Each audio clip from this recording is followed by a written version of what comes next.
안녕하세요, 스티치앤입니다. 오늘은 바젤로 스티치에 대해서 알아보겠습니다.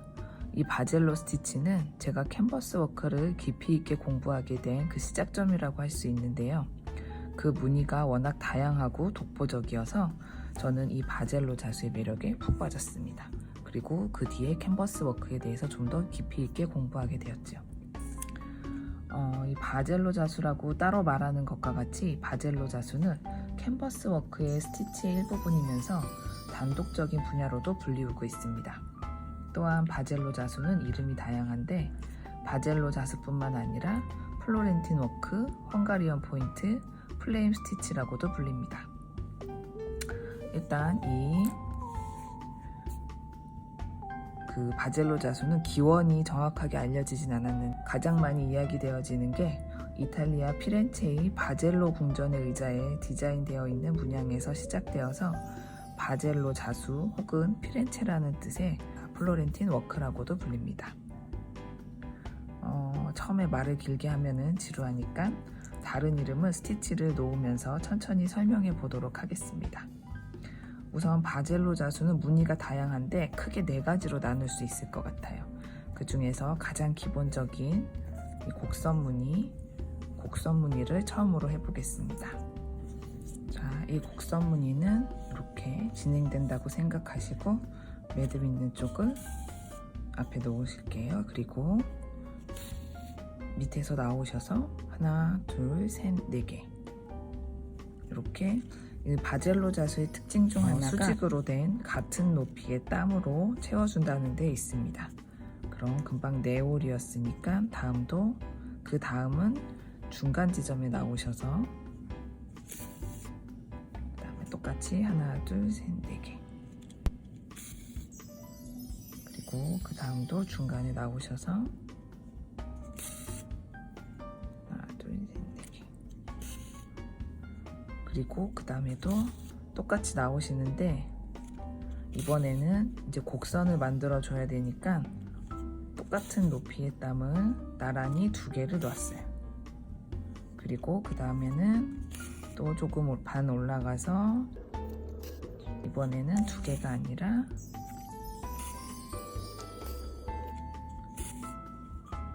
총 3개를 놨습니다. 그리고 한 번 더 가면은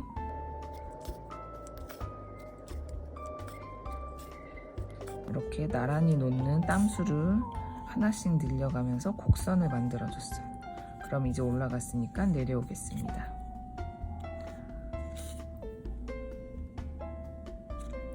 바젤로 자수하실 때는 이런 곡선 이렇게 상승하고 하강하는 그런 패턴이 많기 때문에 거기서 주의하실 점은 이 바늘이 나오고 들어가는 방향이 바뀐다는 거예요.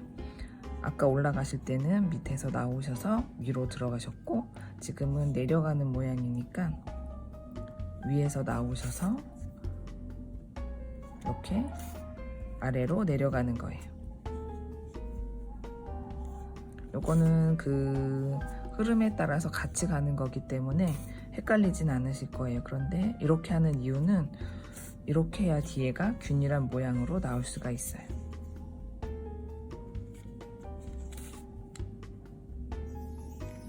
그러면 이렇게 똑같이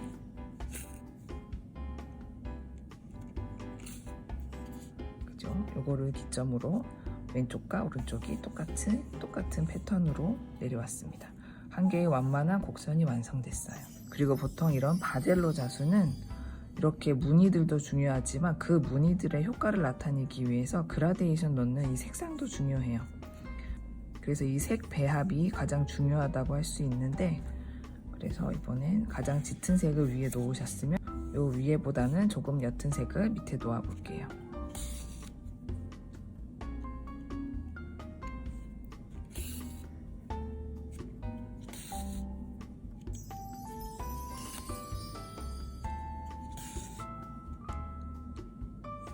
이때는 위에 이미 한 줄이 놓아져 있기 때문에 칸을 세실 때 헷갈리진 않으실 거예요. 그래서 첫 줄의 무늬를 만드는 게 제일 중요해요.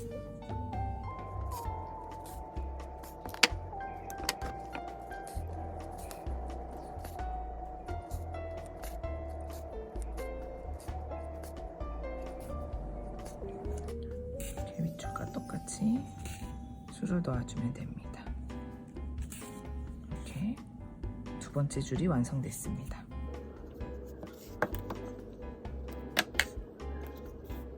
그리고 마지막 세 번째 줄까지만 해보겠습니다.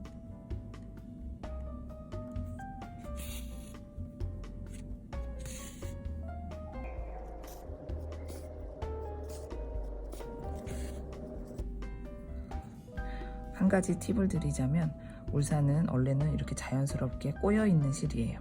근데 술을 계속 놓다 보면은 이렇게 실이 조금 풀리면서 그 꼬임이 풀릴 때가 있어요. 요거랑 요거랑은 느낌이 좀 많이 다르시죠? 그럴 때는 이 실이 점점 풀리고 있는 건데, 그럴 때는 살짝 실이 꼬인 방향대로 실을 꼬아주면서 이렇게 술을 놓으시면 돼요. 너무 많이 꼬으시면 이 실이 엉키니까 원래의 모양이 유지할 수 있을 정도로만 살짝 바늘을 돌리셔서 꼭 이 실이 꼬인 방향을 생각하시면서 꼭 바늘을 꼬아주시고 이렇게 술을 놓으시면은 요거랑은 또 조금 다른 느낌의 땀이 될 거예요. 아무래도 펴져 있는 느낌보다는 살짝 꼬여 있는 느낌이 더 풍성하고 예뻐 보여요. 그럼 이렇게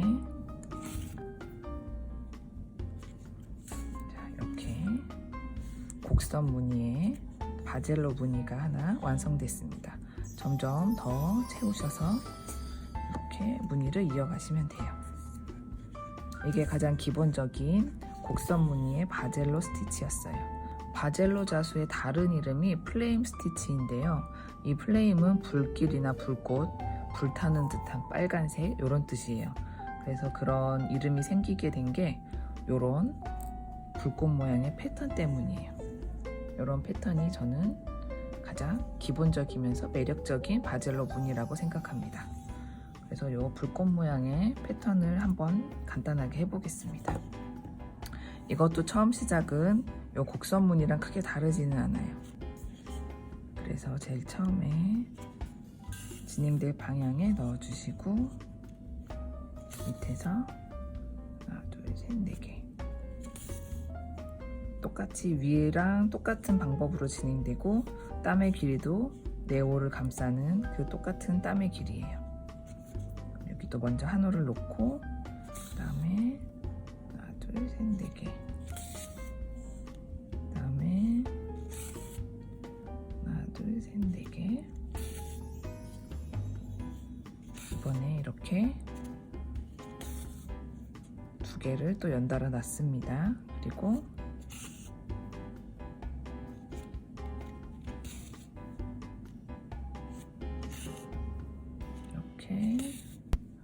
이번에는 바로 3개를 놨고, 여기서 곡선 모양일 때는 땀이 짝 지어지는 게 제일 꼭대기였으면은 이번에는 이렇게 제일 많이 이어진 땀이 중간쯤에 있고 다시 땀수가 줄어들 거예요.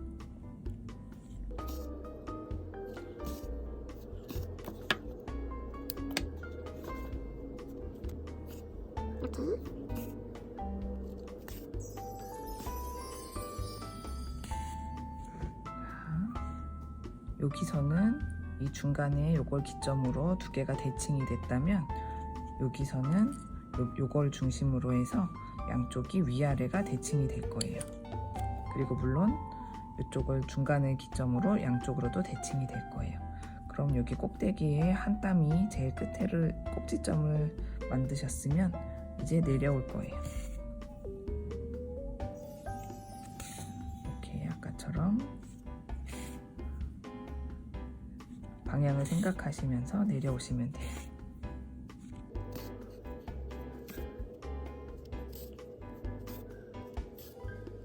여기 땀이 조금 요 길이는 변하지 않는데 요 겹쳐지는 땀의 수가 자꾸 변하니까 그거는 계속 생각하시면서 수를 놓으셔야 돼요. 안 그러면은 틀리게 되면 무늬가 바뀌게 됩니다.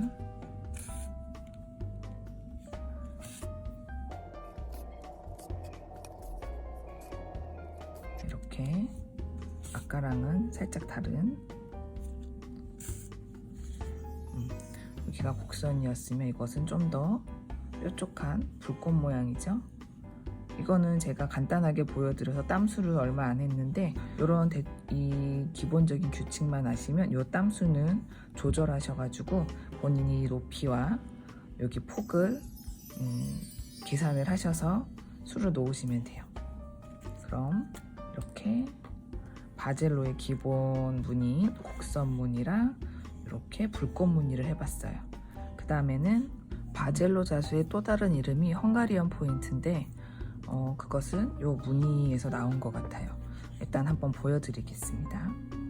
헝가리언 포인트는 원래 바젤로 자수가 같은 높이의 땀으로 수직으로 채워주는 게 특징인데 이 헝가리언 포인트는 이 땀의 길이를 좀 변화를 주고 있어요. 자, 우선 밑에서 나오셔서 아까는 여기서 4올을 가셨는데 그거의 반만 가실 거예요. 반만 갈 거예요. 2개, 2올을 가시고 다시 그 옆에서 2올, 2개, 그 다음 하나, 2개.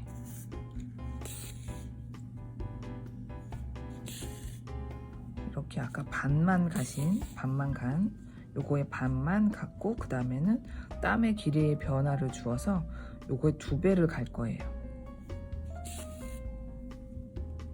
3, 4, 5, 6, 7, 8개 8홀을 갑니다. 그 다음에 여기서 바로 다시 밑으로 오셔서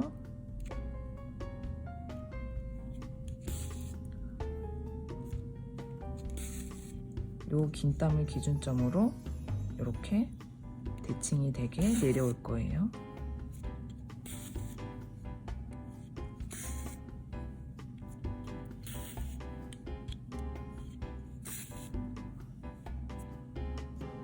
이렇게 4개. 그리고 다시 하신다면, 이어서 한다면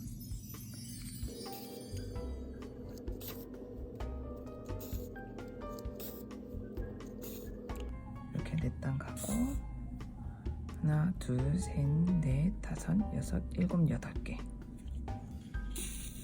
이렇게 가는 거예요. 여기 기존에 있던 이런 기본적인 바젤로 자수와는 느낌이 좀 더 달라지죠? 그럼 일단 보내고 그 다음 무늬를 한번 수놓아 볼게요.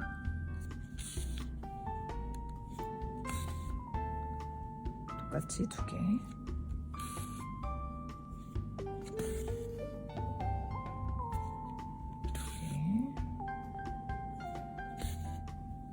이렇게 2개.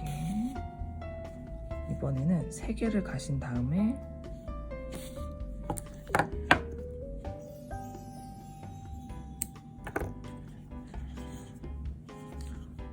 이거 옆에 똑같이 하나, 둘, 셋, 넷, 다섯, 여섯, 일곱, 8개 8개를 가실 거예요. 그리고 하나, 2개. 그리고 다시 또 긴 8땀을 내려올 거예요. 이렇게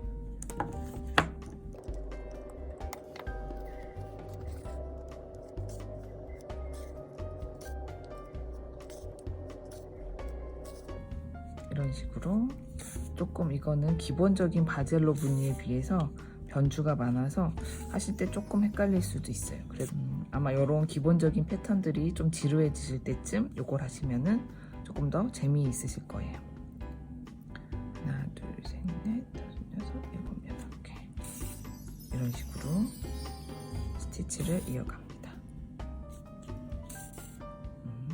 그러면 마지막으로 한 줄만 더 놔볼게요. 요런 기본적인 스티치가 그라데이션을 조금 표현하는데 더 신경을 썼다면 요거는 그라데이션보다는 색의 대비에 대해서 더 신경을 많이 쓴 것 같아요. 그래서 꼭 요거는 그라데이션이 아니고 눈에 띄는 보색을 사용하시는 재미가 있을 거예요. 이렇게 똑같이 처음에는 작은 땀을 가줍니다. 그리고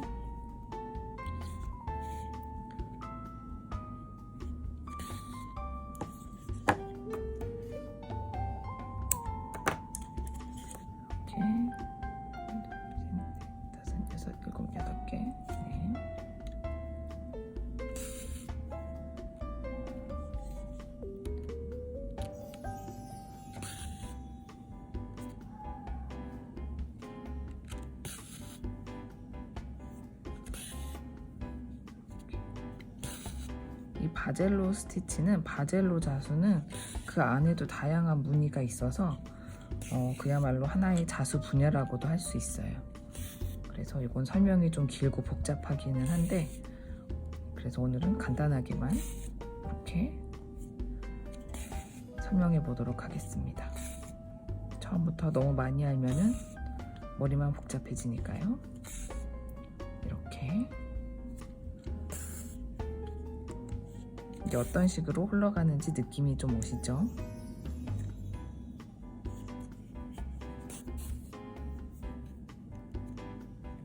이렇게 좀 더 요거와는 다른 느낌의 무늬가 만들어집니다. 이 헝가리언 포인트라고 불리는 이유가 이탈리아 귀족과 헝가리인이 결혼했는데, 그때 헝가리 장인과 이탈리아 장인이 만나서 독특한 무늬를 만들어내서 그런 이름이 붙은 것 같습니다. 그리고 원래는 이 바젤로 자수에 4가지 패턴이 있는데, 이런 곡선 무늬와 이런 불꽃 무늬, 그 다음 금방 했던 이런 헝가리언 포인트, 그 다음 마지막으로 말할 수 있는 무늬가 이렇게 흘러가는 이런 것처럼 다 이렇게 연결돼서 흘러가는 무늬가 아니라 이렇게 블럭처럼 묶여서 패턴이 만들어지는 그런 무늬가 있습니다. 그 대표적인 무늬가 석류 무늬라고 할 수 있는데요.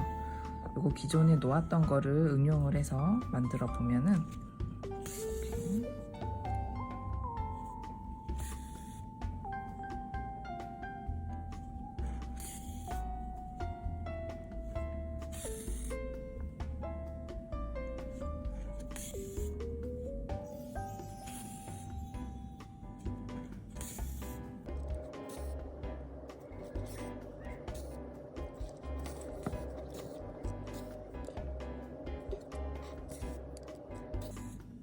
이거와 이렇게 대칭이 되게 무늬를 만들어 줄 거예요.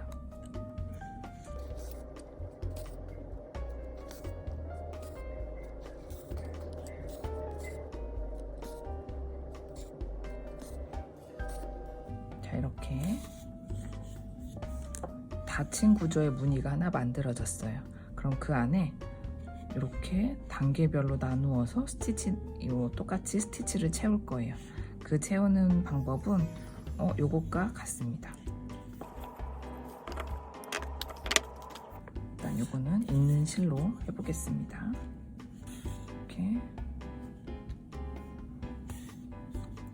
이런 곡선 무늬들이 좀 끝없이 이어지는 흘러가는 무늬라면, 요거는 닫힌 요 블럭 무늬 안에서 작은 무늬를 채우는 모양이라고 할 수 있습니다.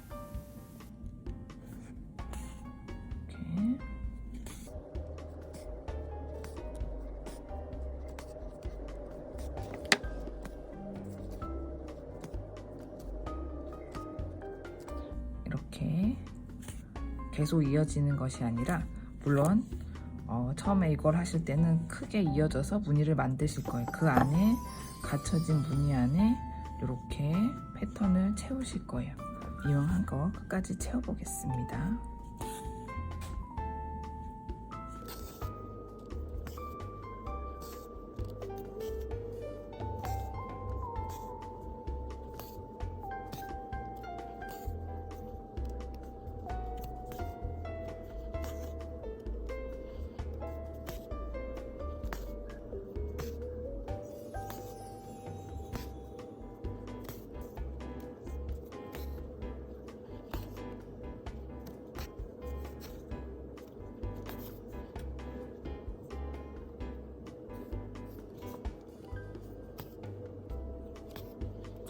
이렇게 이왕 하는 거 끝까지 다 채워봤습니다. 이렇게 석류 무늬 같은 거는 닫혀진 패턴 안에서 모양을 만들어가는 스티치예요. 요것과는 조금은 느낌이 다르시죠? 요거를 블럭처럼 여러 개를 쌓아서 만든 무늬라고 할 수 있습니다. 이렇게 오늘은 바젤로 스티치의 큰 네 가지 무늬에 대해서 좀 나눠보고 설명을 해보았습니다. 이 바젤로 스티치에 대해서는 정확하게 알려진 게 자료가 많지도 않아요. 그래서 더 흥미로운 자수인 것 같고, 이렇게 모르는 것이 많을수록 각자 해석과 상상이 들어갈 여지가 많아지니까 더 다양하고 재미있어지는 자수가 아닐까 저는 생각합니다.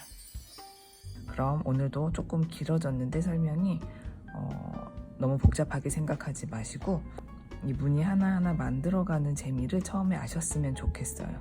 그럼 오늘 스티치 설명도 여기까지 하고 다음 스티치 설명에서 또 돌아오겠습니다. 감사합니다.